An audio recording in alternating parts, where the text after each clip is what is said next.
Assalamualaikum warahmatullahi wabarakatuh dan semangat pagi.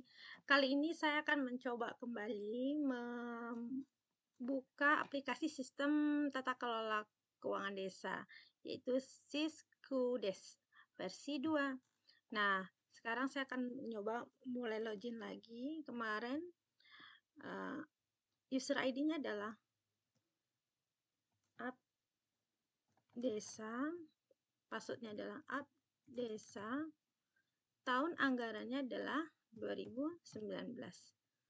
Oke, ini ya tahun anggarannya. Nah, semalam kita sudah membuat data entry perencanaannya data umum ya. Nah, ternyata kalau misalnya di data umum itu ada kesalahan, tinggal diklik lagi nih data umum desa. Kan ini desa C, kemarin kan bikinnya desa A. Misalnya ini harusnya desa C. Nah, tinggal diubah. Ubahnya itu kalau ngubah kayak gini nggak bisa ya. Klik ubah. Nah, baru kita bisa mengubahnya, baru simpan. Nah, gitu cara untuk mengubah atau mengedit data yang sudah kita buat di data awal umum desanya. Jadi kalau ngubahnya tidak mengubah seperti ini, tapi klik ubah dulu ya, baru diubah dan disimpan. Kalau mau ke menu visi misi ini, nggak bisa kita kliknya di seperti ini. Kita tutup dulu, baru kita klik visi dan misi dan diisi. Kalau mau ini juga, selanjutnya RPJM desa juga gitu, ditutup dulu, baru pindah. Mengisinya seperti ini. Ini adalah cara untuk mengisi pada aplikasi sistem tata kelola keuangan desa. Ini pakai simulasi ya untuk kita belajar. Oke, kita lanjut lagi ya. Kalau misalnya ini udah diisi, kita bisa klik tutup seperti ini. Jadi kalau mau diisi formasinya seperti ini dulu, baru klik yang mana. Sebelum kita melanjutkan lagi ke tahap berikutnya, kita kan sudah membuat data umum dan perencanaan desanya. Nah, sekarang sebelum kita lanjut lagi untuk menginput di dalam Siskudes ini, maka kita harus memahami tentang kode rekening atau kode perkiraan yang ada di dalam tata kelola keuangan desa. Sama halnya kalau perusahaan jasa, dagang, kita tahu akun-akunnya kayak harta, hutang, modal, pendapatannya. Nah, konsep di dalam sistem tata kelola keuangan desa untuk kode rekening, nah ini dia sedikit tentang kode rekening yang ada di sistem tata kelola keuangan desa. Nah, level atau kode rekening ini semua sudah diatur di dalam Permendagri nomor 20 tahun 2018. Ini sangat berguna saat kita untuk membuat akun di dalam sistem keuangan desa tersebut. Karena kode rekening itu digunakan di dalam pembuatan proses perencanaan, pelaksanaan, penatausahaan hingga pelaporan. Sehingga kode rekening merupakan alat untuk mensinkronkan proses perencanaan hingga pelaporan nanti sudah jadi. Jadi, mengingat pentingnya ini, kita harus memahami terlebih dahulu tentang kode rekening yang digunakan dalam sistem keuangan desa. Untuk level 1 dan 3 ini sesuai dengan Permendagri nomor 20 tahun 2018 tentang perencanaan keuangan desa. Untuk level 4 disusun berdasarkan kebutuhan desa.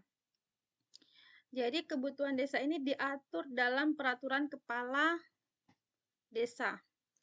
Level 1 itu adalah kode akun, level 2 adalah kode kelompok, level 3 kode jenis, dan level 4 kode objek. Sekarang yang kita pahami pertama adalah kode rekening pendapatan desa. Nah, di dalam pendapatan desa ini terdapat beberapa kelompok pendapatan desa. Yang pertama tentang pendapatan asli desa. Yang kedua tentang pendapatan transfer. Dan ketiga adalah pendapatan lain-lain. kita bahas satu-satu. Pendapatan asli desa. Pendapatan asli desa ini misalnya hasil usaha, hasil aset, swadaya, partisipasi, dan gotong royong. Lalu ada lain-lain pendapatan asli desa. Kemudian tentang pendapatan transfer. Nah, pendapatan transfer di sini ada tentang dana desa, ada bagian hasil pajak dan restribusi daerah, ada dari alokasi dana desa, ada bantuan keuangan provinsi, lalu ada juga bantuan keuangan kabupaten atau kota. Ini pendapatan lain-lain yang ada di akuntansi desa, keuangan desa ya. Yang pertama penerimaan dari kerjasama antar desa, mungkin desanya saling bekerja sama, desa satu dengan yang lainnya. Terus penerimaan dari hasil kerjasama dengan pihak ketiga, mungkin bekerja sama dengan pihak lain. Lalu penerimaan bantuan dari perusahaan yang berlokasi di desa. Ya, contohnya kalau misalnya ada perusahaan yang maju di dalam desa itu memberikan bantuan kepada desa. Nah, bisa dicatat ke pendapatan lain-lain. Lalu ada hibah dan sumbangan pihak ketiga. Lalu ada koreksi kesalahan belanja tahun-tahun sebelumnya. Selanjutnya tentang level kode rekening pendapatan. Di sini yang pertama itu adalah kode akun pendapatan. Yang kedua adalah kode kelompok pendapatan. Yang ketiga itu adalah kode jenis pendapatan. Yang keempat kode objek pendapatan. Ini kita lihat misalnya kode akun pendapatan yang pertama ini adalah yang ini. Ini kode akun yang pertama ini kodenya kan 1, 2, 3, 4. Ini yang satu ini kode akun pendapatan. Jadi nomor akun kode akunnya adalah 4. Ya, depannya 4 ini adalah kode akun pendapatan. Untuk yang kedua itu kode kelompok pendapatan. Ini yang ini. Misalnya 1. Ini adalah pendapatan asli daerah. Nanti ada 2. Kodenya adalah transfer, misal. Yang ketiga, tadi kan dibahas di sini ada tentang pendapatan lain-lain misalnya. Nanti nomor 3 itu misalnya pendapatan lain-lain. Itu adalah kode kelompok pendapatan. Jadi kalau 1 pendapatan asli, 2 transfer, 3 misalnya pendapatan lain-lain. Yang level 3, yang ini, yang satu berikutnya, ini adalah hasil usaha. Nanti ini bisa ada kode jenis pendapatan, kalau di 4, pendapatan asli daerah, kalau 1 itu hasil usaha. Misal, kalau 2 itu hasil aset. Nah, seperti itu. Lalu yang di level 4, kode objek pendapatannya, berarti yang 01 ini.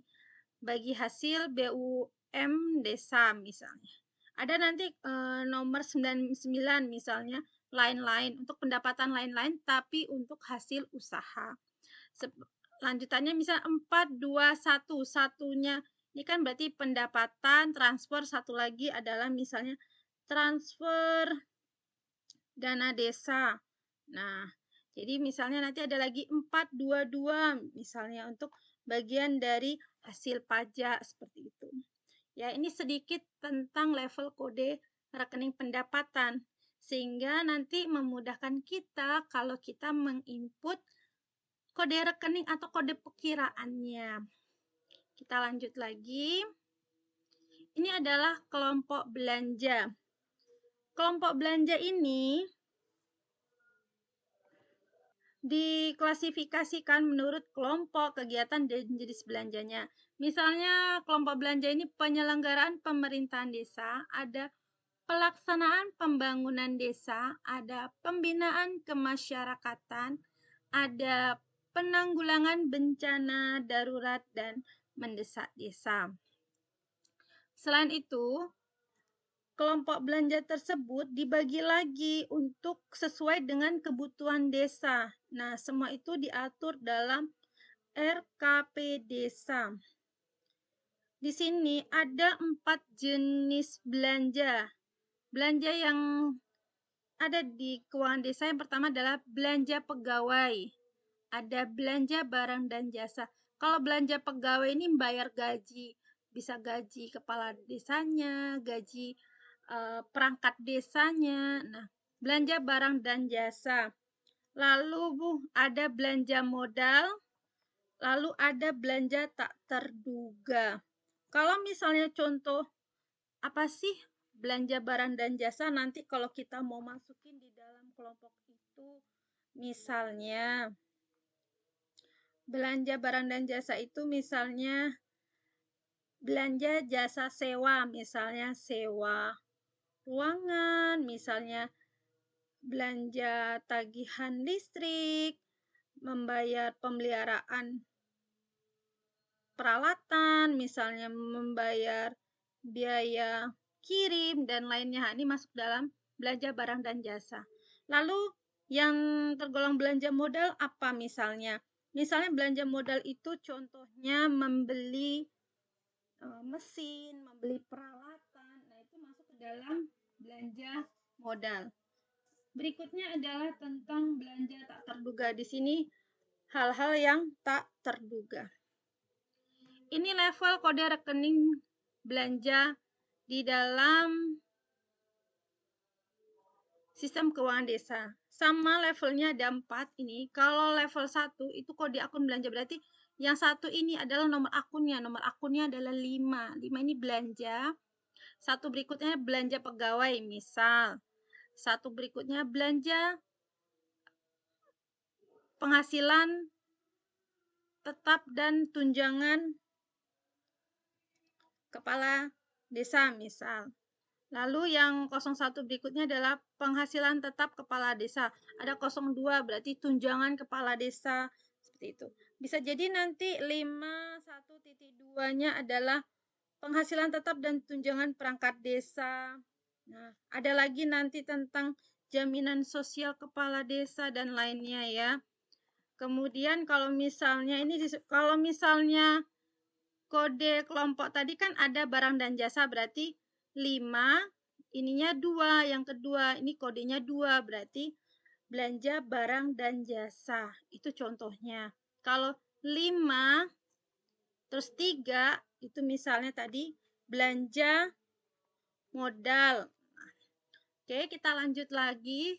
Ini adalah sekitar tentang belanja. Jadi kalau belanja itu kayak bayar gaji, beli ATK. Nah, ATK itu belanja barang dan jasa. Nah, oke. Kita lanjut. Sekarang tentang kode rekening pembiayaan desa. Di sini dibagi menjadi 2 kelompok, yaitu penerimaan pembiayaan dan pengeluaran pembiayaan. Untuk penerimaan pembiayaan di sini, misalnya adalah sisa lebih perhitungan anggaran tahun sebelumnya. Lalu ada pencairan dana cadangan, ada hasil penjualan desa yang dipisahkan. Kemudian ada pengeluaran pembiayaan, ini pembentukan dana cadangan, serta penyertaan modal desa. Ini adalah level di dalam kode rekening pembiayaan, sama seperti yang ada tadi di pendapatan, belanja juga. Jadi sama, ada 4 ya, ini jadi nomor akunnya 4. Kalau tadi pendapatan kodenya adalah 4, belanja 5, maka pembiayaan 6. Nah, di sini misalnya 6 itu adalah pembiayaan. 6 1 berarti yang kode yang ini adalah penerimaan pembiayaan. Berarti 62 berarti pengeluaran pembiayaan. Nah, 611 berikutnya misalnya Silva tahun sebelumnya. Nah, lalu ada 6111 berikutnya objek pembiayaan misalnya Silva tahun sebelumnya. Demikian kita membahas dulu tentang kode rekening yang ada di sistem keuangan desa. Jadi sebelum nanti kita melanjutkan ke pencatatan berikutnya di dalam sistem keuangan desa ini. Jadi kita sudah memahami tentang kode rekeningnya terlebih dahulu.